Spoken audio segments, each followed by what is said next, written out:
आज का हमारा टारगेट है इसमें कि हम 15 पेज को बहुत आसानी से कवर करने वाले हैं कि 15 पेज ऑफ द डेज और 20 पेजेस हम कवर करेंगे और हम अपने चैप्टर को खत्म करेंगे अच्छे तरीके से। तो सबसे पहला हमारे पास आता है पॉइंट, भाषा का अर्थ। भाषा का अर्थ। तो भाषा का क्या अर्थ है? भाषा का रोल क्या है? भाषा मानव जीवन का अत्यंत आवश्यक अंग है। भाषा के माध्यम से, इसके माध्यम से क्या करता है, मनुष्य अपने विचार को, भाव को, भावनाओं को, इच्छाओं को और अनुभूतियों को व्यक्त करता है। ठीक है। अपनी इच्छा जो है, अपना भाव क्या है, जैसे मेरा भाव है, मेरा भाव ये कर रहा है कि मुझे रोना आ रहा है, हंसना आ रहा है, अपनी भावनाओं को मैं व्यक्त कर रहा हूँ, अपनी इच्छाओं को, मेरा ये खाने का मन है, मेरा ये खाने का मन, मैं अपनी इच्छा व्यक्त कर रहा हूँ। अपनी अनुभूतियों को, मीन्स मुझे कैसा महसूस हो रहा है, इसको मैं व्यक्त कर रहा हूँ। भाषा बिना समाज का अस्तित्व संभव नहीं है। बिना, अब भाषा के बिना सोचो कि अगर तुम्हारे सामने 10 लोग हैं और तुम्हें भाषा ना आती हो, तो क्या उस समाज का अस्तित्व संभव नहीं है? भाषा मनुष्य को सामाजिक प्राणी बनाती है। कोई भी मनुष्य है, उसको सामाजिक प्राणी क्या बनाती है? भाषा बनाती है, तथा मानव संस्कृति के विकास की सहायक होती है। मीन्स, जब तक अगर तुम्हें मान लो मैं भेज दिया थाईलैंड, वहां की लैंग्वेज तुम्हें ना आती हो, तो तुम क्या वहां के समाज में रह पाओगे? नहीं रह पाओगे। ठीक है। और वहां पे क्या बोला जा रहा है, उससे तुम्हारा कोई विकास नहीं होगा। तो भाषा से ही मानव का विकास होता है। भाषा की परिभाषा। तो भाषा की परिभाषा, तो भाषा की दो परिभाषा है। पहला है सामान्य परिभाषा, सामान्य परिभाषा, और दूसरा है हमारा, दूसरी परिभाषा है विद्वानों की परिभाषा है। तो सामान्य परिभाषा में क्या होता है? विचार, भाव और अनुभूतियां, ये व्यक्ति का साधन भाषा कहलाता है, जिससे हम अपना विचार प्रकट करें, अपना भाव प्रकट करें, अपने जो मुझे महसूस हो रहा है और प्रकट करें, अपनी अभिव्यक्ति वो क्या कहलाता है? वो भाषा कहलाता है। अब विद्वानों की परिभाषाओं में क्या कहते हैं? भाषा विचारों, भाव और इच्छाओं का अभिव्यक्ति का एक विशुद्ध मानवीय और कृत्रिम विधि है, उसे कहते हैं। भाषा मनमाने ध्वनि प्रतीकों की वह व्यवस्थित इसके द्वारा सामाजिक जीवन अपने विचारों का आदान प्रदान होता है। मीन्स कोई कह रहा है कि विचारों, भाव, इच्छाओं की अभिव्यक्ति का एक विशुद्ध, मीन्स शुद्ध मानवीय कृत्रिम विधि है, एक विधि है जिससे हम अपने आप के प्रकट कर रहे हैं, वही भाव, विचार, यही सब चीज। और कोई कहता है कि ध्वनि प्रतीकों की ये व्यवस्था है जिससे सामाजिक जीवन का आदान प्रदान होता है। कोई समाज के बारे में बोला तो विद्वानों का है। भाषा की विशेषता। भाषा की विशेषता क्या है? भाषा की प्रमुख विशेषताएं निम्नलिखित है। भाषा सामाजिक होती है। ठीक है। समाज में रहकर विकसित होती है। भाषा किसी समाज में रहकर विकसित होती है। बिना समाज के भाषा का कोई अस्तित्व नहीं है। मीन्स अगर 4 लोग ना होते तो क्या कोई भाषा होती? ना होती। 4 लोग मीन्स यही समाज, हम लोग कहते हैं ना 4 लोग मतलब वही समाज हो गया। तो बिना समाज में रह के, मीन्स अगर समाज है तभी भाषा है। बिना समाज के भाषा का अस्तित्व नहीं है। बिना समाज के भाषा नहीं हो जाती, भाषा सीखी जाती है। किसी को कोई भाषा जन्म से प्राप्त नहीं होती, इसको सीखा था, बल्कि वातावरण और अभ्यास से सीखी जाती है। वातावरण और अभ्यास से सीखी जाती है। जैसे अगर तुम बिहार में हुए, उत्तर प्रदेश में तुमने भोजपुरी सीखी। तुम अगर यही तमिलनाडु में हुए होते, कर्नाटक में होते, तुम कन्नड़ मलयालम सीखते, अम्बा टैम्बा करते। ये तो भाषा परिवर्तनशील होती है। समय, स्थान और समाज के अनुसार भाषा निरंतर परिवर्तन रहता है। जिससे मैं भोजपुर से निकला, बिहार से भोजपुरी सीखते हुए गया अलीनगर। ठीक है, वहां मैथिली, सीतानगर में मैथिली, मैथिली के बाद इस तरीके से भाषा क्या होती है, भाषा चेंज होती रहती है। उत्तर प्रदेश में आया तो अवधी हो गई। ठीक है। इस तरीके से भाषा जो है वो चेंज होती रहती है।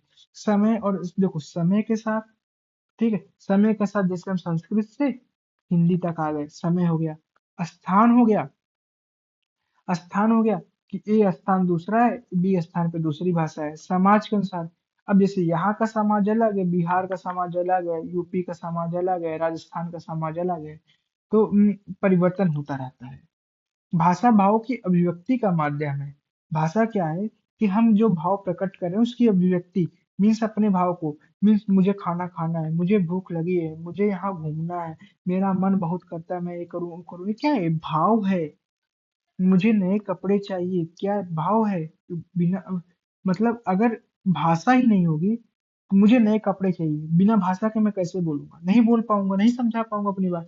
तो अपना सुख दुख, अपनी प्रेम पीड़ा, अपने विचार भाषा द्वारा ही आदमी प्रकट करता है। भाषा का निश्चित ढांचा होता है, मतलब ढांचा होता है, मीन्स हर भाषा का प्रमाण लो, किसी का ऐसा ढांचा है, किसी का ढांचा ऐसा है, किसी का गोल है, किसी का मटोल है।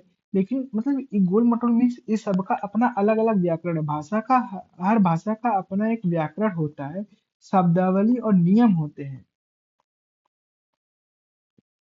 भाषा संस्कृति की वाहक है। मतलब भाषा के बिना संस्कृति नहीं हो सकती।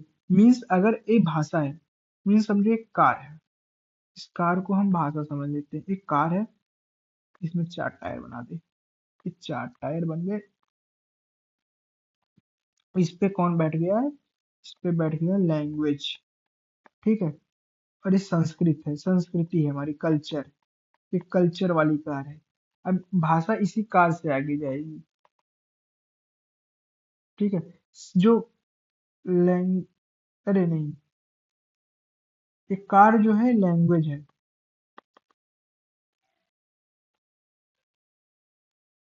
रुक जाओ, ये कार नहीं बन रहा है मेरे से। ठीक है, एक कार है, इसमें 4 टायर है, ठीक है। इस कार को हम कहेंगे लैंग्वेज, और इस पे बैठा है हमारा कल्चर। तो हमारा लैंग्वेज कल्चर इसी से आगे जाएगा। किसी समाज की संस्कृति परंपराएं और मूल्य भाषा के माध्यम से ही सुरक्षित रहते हैं।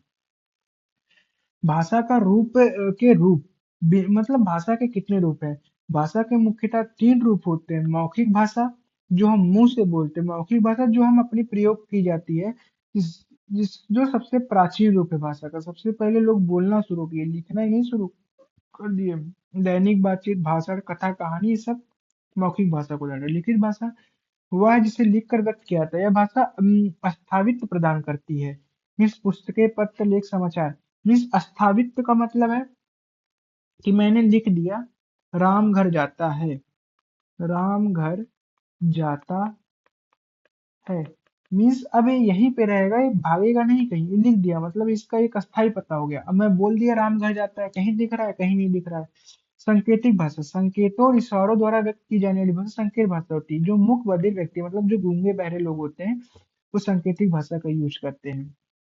भाषा के प्रकार, उत्पत्ति के आधार पर भाषा के प्रकार, मतलब भाषा के कितने प्रकार उत्पत्ति के आधार पर भाषा के 3 प्रकार होते हैं। मातृभाषा, वो भाषा जिसे बालक जन्म पर सबसे पहले सीखता है, मातृभाषा कहलाती है। मातृभाषा जैसे हमने भोजपुरी सीखी, हमने हिंदी सीखी, ठीक है। अब वो हमारी मातृभाषा हो गई। राष्ट्रभाषा, सर जो पूरे राष्ट्र की पहचान और एकता का प्रतीक होता है, उसे हम राष्ट्रभाषा कहते हैं। जैसे इंडिया की कोई राष्ट्रभाषा नहीं है, ठीक है। राष्ट्र लेकिन हम लोग कहते हैं हिंदी को, लेकिन राष्ट्रभाषा हिंदी नहीं है। तो जो पूरे एकता का प्रतीक हो, मीन्स पहचान हो, कि सारे लोग उस भाषा को जानते हो। जैसे हमारे इंडिया में सबसे मेजर बोली जाने वाली भाषा क्या है? हिंदी है, पर ये राष्ट्रभाषा नहीं, इसको याद रखना। फिर राजभाषा, जो शासन और प्रशासन के कार्य किया जाता है उसे राजभाषा कहते हैं। जैसे यूपी बिहार में सारे प्रशासन के काम हिंदी में होते हैं, और अभी तो थोड़ा थोड़ा इंग्लिश में आने लगे हैं। तो हमारी राजभाषा हो गई। क्षेत्र के आधार पर भाषा के प्रकार। पहला होता है प्रादेशिक भाषा। किसी भी विशेष क्षेत्र में बोली जाने वाली भाषा को हम प्रादेशिक भाषा कहते हैं। जैसे भोजपुरी बिहार में बोली जाएगी, यूपी में बोली जाएगी, राजस्थान में भोजपुरी नहीं बोली जाएगी, उसे कहते हैं हम प्रादेशिक भाषा। जो किसी एक विशेष स्थान पे बोली जाए, क्षेत्र में बोली जाए। संपर्क भाषा, अब जो हम बोलने वाले जो विभिन्न भाषा बोलने वालों के बीच संपर्क स्थापित करने वाली भाषा को संपर्क भाषा कहते हैं। अब जैसे मान लो अब कोई कन्नड़ बोल रहा है, कोई राजस्थानी बोल रहा है, कोई तेलुगु बोल रहा है, तो हम सब नहीं समझ पाएंगे। हमारी संपर्क भाषा क्या? इंग्लिश है, चलो हम इंग्लिश बोले, हे हु आर यू, इस तरीके से। संरचना के आधार पर भाषा के प्रकार। अब दो भाषा हमारे पास है क्या? भाषा के क्षेत्र के आधार पर भाषा के 2 प्रकार होते हैं, प्रादेशिक भाषा, एक संपर्क भाषा।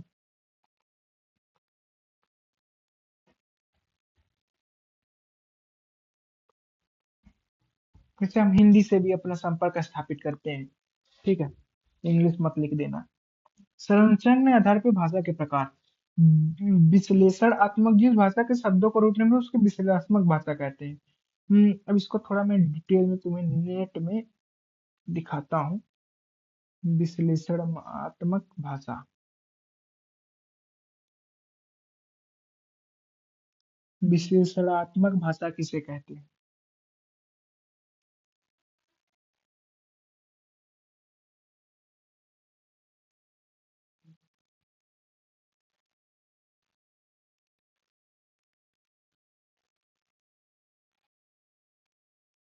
विशेषणात्मक भाषा किसे कहते हैं?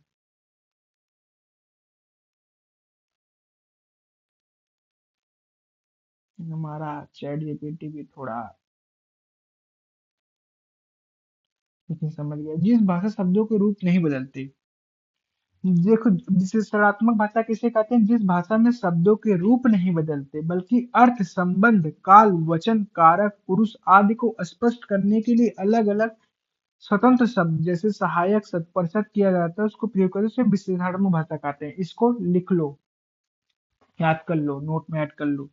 शब्दों के रूप में परिवर्तन बहुत कम या नहीं होता है। व्याकरणिक संबंध शब्द क्रम और सहायक शब्दों से प्रकट होते हैं। जैसे राम गोज, राम वेंट। काल बताने के लिए अलग अलग शब्द अंग्रेजी भाषा में राम गोज, राम वेंट।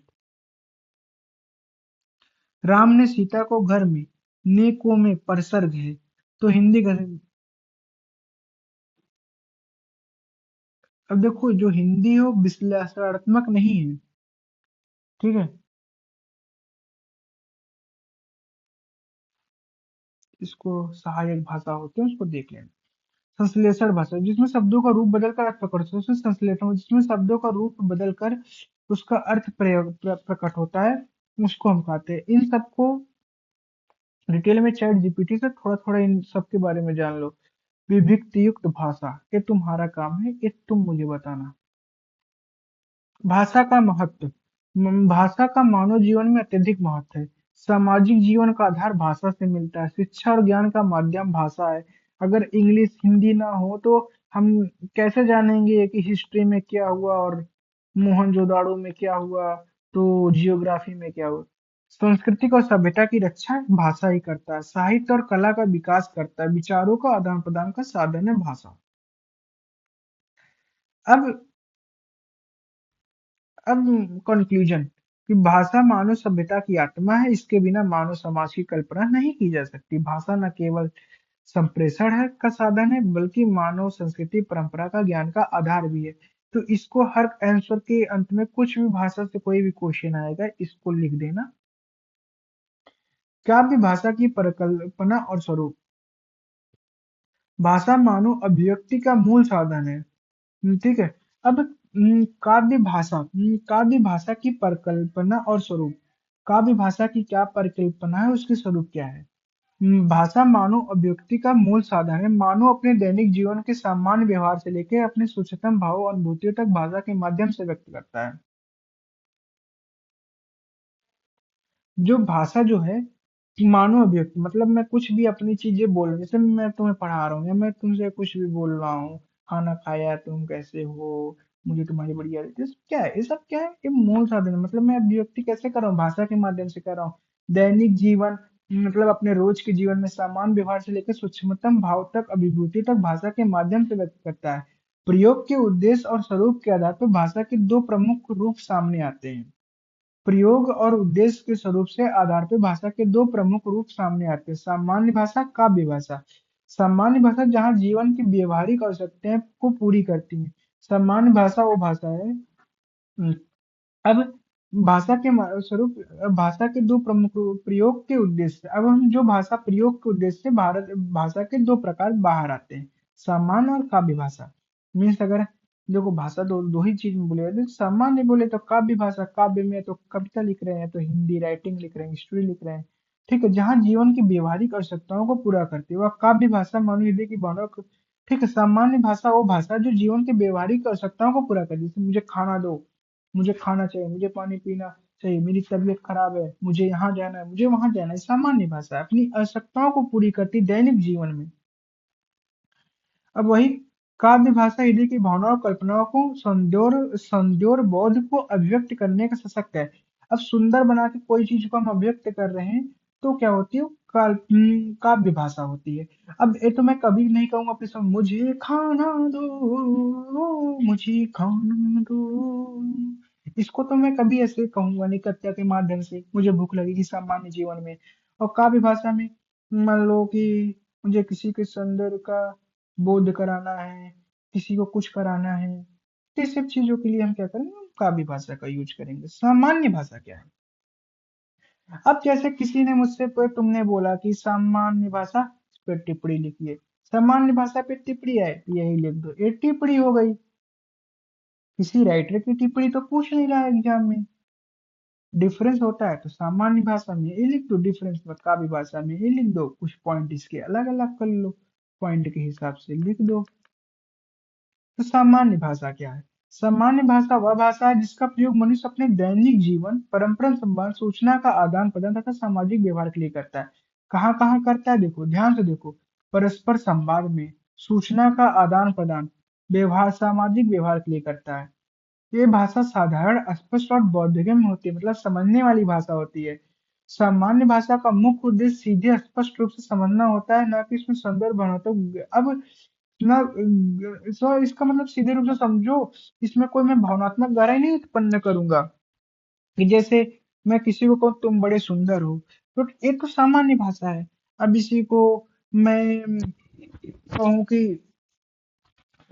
अब मैंने, तो अभी इसी चीज को अगर मैं भाव में कहा, अरे तुमको मैंने इतना देखा कि तुम किसी फूल सी, तुम किसी चाँद सी, तो ये सब क्या है, सौंदर्य भाषा है, काव्य भाषा है। इस समझ में थोड़ी ना आएगी, मैं किसी को कहा तुम बड़ी चाँद सी, मैं कहा तुम बड़ी सुंदर, ये समझ में आ रहा है, लेकिन मैं कहा तुम बड़ी चाँद सी, सामान्य भाषा है जो स्पष्ट रूप से समझ में आ जाए। तो एग्जाम में क्या लिखेंगे डिफरेंस में, कि जो संवाद, सूचना के लिए, आदान प्रदान के लिए, सामाजिक व्यवहार के लिए होता है, साधारण, स्पष्ट, बोधगम्य होती है, इसी को तुम बड़े में लिखना है। न कि भावनात्मक गहराई उत्पन्न करते। समान भाषा का शब्दों का प्रयोग उनके प्रत्यक्ष समान अर्थ किया जाता है। ठीक है, समान अर्थ के लिए किया जाता है। ठीक है, शब्दों का जो प्रयोग है इसमें इसमें भावनात्मक सीमित होती है। अलंकार, प्रतीक, कल्पना का प्रयोग बहुत ही कम नहीं बराबर, बहुत ही कम या नहीं के बराबर होता है। इसमें अलंकार हो गया, प्रतीक हो गया, कल्पना का प्रयोग बहुत कम होता है या नहीं के बराबर होता है। सामान्य भाषा व्यवहारिक जीवन भाषा है, जीवन भाषा है, मतलब रोज बोली जाने वाली जिसमें कार्यालय कार्य, सामाजिक बातचीत, समाचार आदि सम्मिलित होते हैं।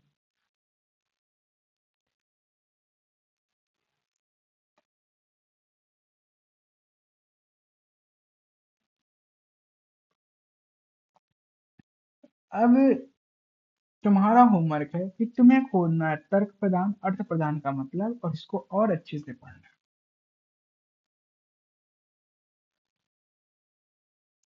काव्य भाषा, काव्य भाषा, काव्य भाषा सामान्य भाषा का ही विकसित परिष्कृत कलात्मक रूप है, मतलब सामान्य भाषा का ही थोड़ा सा विकसित रूप है। मीन्स कि अगर मैं कहा ए स्मॉल चिल्ड्रन, ए बेबी हो गया, ए बड़ा हो गया, तो ए मतलब इसी का डेवलपमेंट वाला रूल पे ए है कि मैं छोटा सा बच्चा और बड़ा हो गया, आदमी बन गया। बच्चा का विकसित रूप कौन है, आदमी है। इसी तरीके से सामान्य भाषा का विकसित रूप काव्यात्मक भाषा है। ऐसे याद करो, सामान्य भाषा कवि की कल्पना, जब सामान्य भाषा, तो जो सामान्य भाषा है कवि की कल्पना और अनुभूति भावना संवेदना से संयुक्त होकर अभिव्यक्त रूप ले लेती है। जो भावनात्मक संवेदना, जैसे मान लो कवि की कल्पना से भावनात्मक संवेदना संयुक्त होकर संदेह और अभिव्यक्ति का रूप ले लेती है, वह काव्य भाषा कहलाती है। जैसे एक पोयम है कि अब मान लो कृष्ण जी ने चेतावनी दिया आके, कृष्ण ने चेतावनी दिया कि तुमको उनको 5 गांव दे दो, बोलते हैं। तो अभी क्या है, ये सामान्य भाषा है। अब वही कृष्ण को कभी इस चीज को कल्पना में भावनात्मक संवेदना लाता है। तो भट बरसों तक बन कूट कूट प्राणदव आए कुछ और निखर, दो न्याय अगर दो आधा दो, या इसमें भी कोई बाधा हो तो दे दो, केवल 5 ग्राम रखो अपनी धरती तमाम। तो ये क्या है, ये भावनात्मक है, भाव दे रहा है। काव्य भाषा को उद्देश्य केवल अर्थ अर्थ संप्रेषण नहीं होता, बल्कि पाठक श्रोता का मन को रचनाभूति वर्णोत्तम उत्पन्न करता है। अब मैं कहूँ कि सालों तक जो पांडव हैं वो जंगल में घूमे और बहुत निखर आए। अब वो आए हैं तो न्याय मांगने आए हैं कि आधा दो, अगर बाधा हो तो 5 ग्राम दे दो। तो ये क्या हो, एक सामान्य भाषा। अब इसमें मैं रस डाल दूं कि बरसों तक वन घूम घूम बाघव बिजनों को चुम चुम पांडव आए कुल और निखर की दो न्याय, अगर दो आधा दो पर इसमें भी यदि बाधा हो तो दे दो केवल 5 ग्राम रखो अपनी धरती तमाम। इसमें क्या है, इसमें काव्य है, इसमें रस है। काव्य भाषा का शब्द केवल शब्द नहीं रहते, जो काव्य भाषा के शब्द हैं वो केवल शब्द नहीं रहते, बल्कि भाव अनुभूतियों के वाहक बन जाते हैं, भाव और अनुभूतियों के वाहक बन जाते हैं।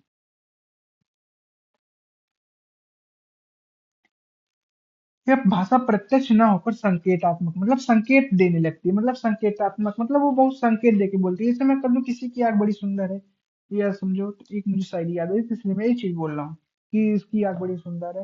या कह दिया तू किसी रेल से गुजरती है, मैं किसी पुल से थरथराता हूँ, एक जंगल है तेरी आंखों में, मैं जहाँ रह भूल जाता हूँ। तो एक संकेतात्मक दे रहा हूँ ना मैं, वहां पे डायरेक्ट नहीं दे रहा हूँ।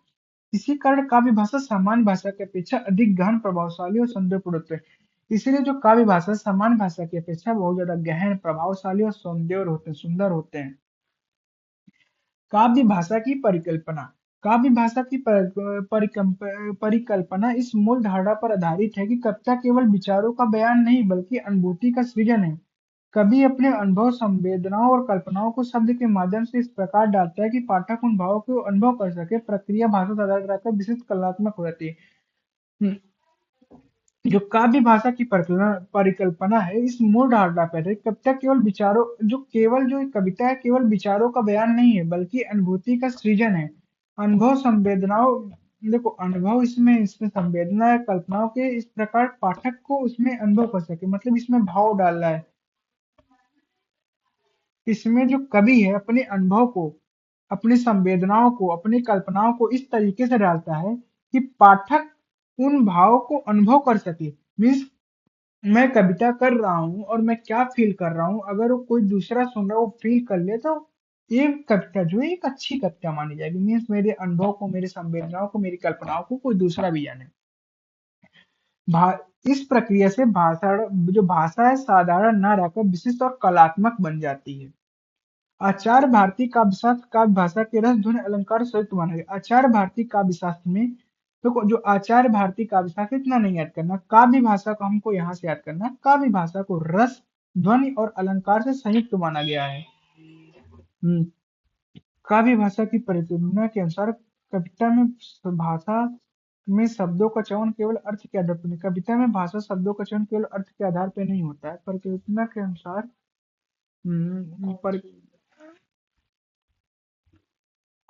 परिकल्पना के अनुसार कविता की भाषा का चयन केवल अर्थ के आधार पर नहीं, तो बल्कि भाव, लय और सौंदर्य के आधार पर होता है। मतलब लय मतलब उसमें राग राग अच्छा बने, भाव अच्छा दिखे, सौंदर्य अच्छा दिखे।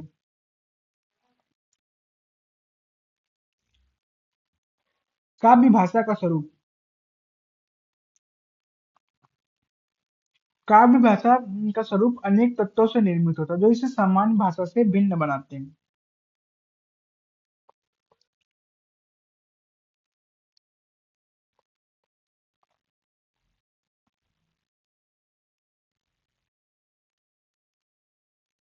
भिन्न बनाते हैं। सबसे पहले काव्य भाषा भावनात्मक की प्रधानता होती है। कवि शब्दों के माध्यम से प्रेम, करुणा, वीरता, श्रृंगार, शोक आदि को इस प्रकार व्यक्त करता है उसमें स्थापित कर सके। मतलब इसमें भावनात्मक प्रधानता होती है। कवि अपने प्रेम, करुणा, वीरता, मीन्स प्रेम यूज करता है कविता में, करुणा यूज करता है, वीरता यूज करता है, श्रृंगार यूज करता है, शोक यूज करता है। इससे व्यक्त कर इस प्रकार व्यक्त करता है कि पाठक उसे अपने से रिलेट कर सके। मीन्स अब तुम इसको नहीं लिख पाओगे तो इसको रिलेट कर देना, और क्या, उसको रिलेट को मतलब अपने से जोड़ सके। ठीक है, ये बोल देना अपने से जोड़ सके। दूसरे काव्य भाषा में लाक्षणिक और व्यंजनात्मक अर्थ का प्रयोग होता है।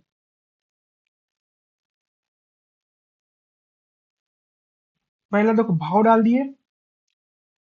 अब लाक्षणिक और व्यंजनात्मक अर्थ का प्रयोग, जिसमें सीधा अर्थ आगे बढ़कर गहरे और व्यापक अर्थ प्रदान करता है।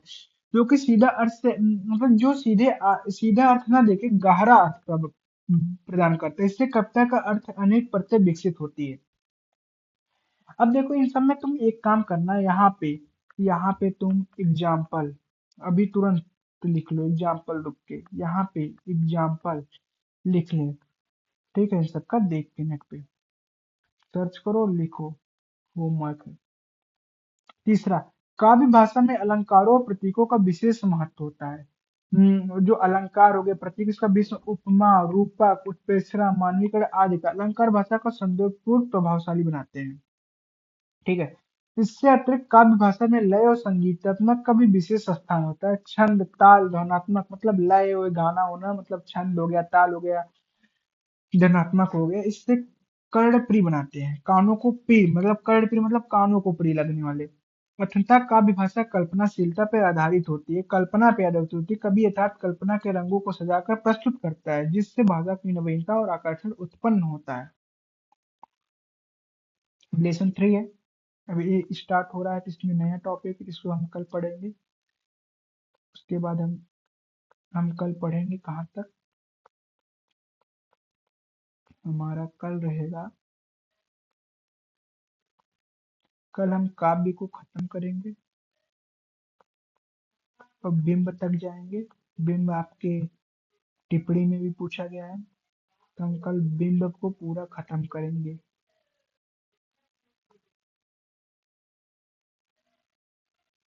तो कल हम प्रिंट भी निकलवा लेते हैं, तो हम इसको अच्छे से पढ़ते हैं।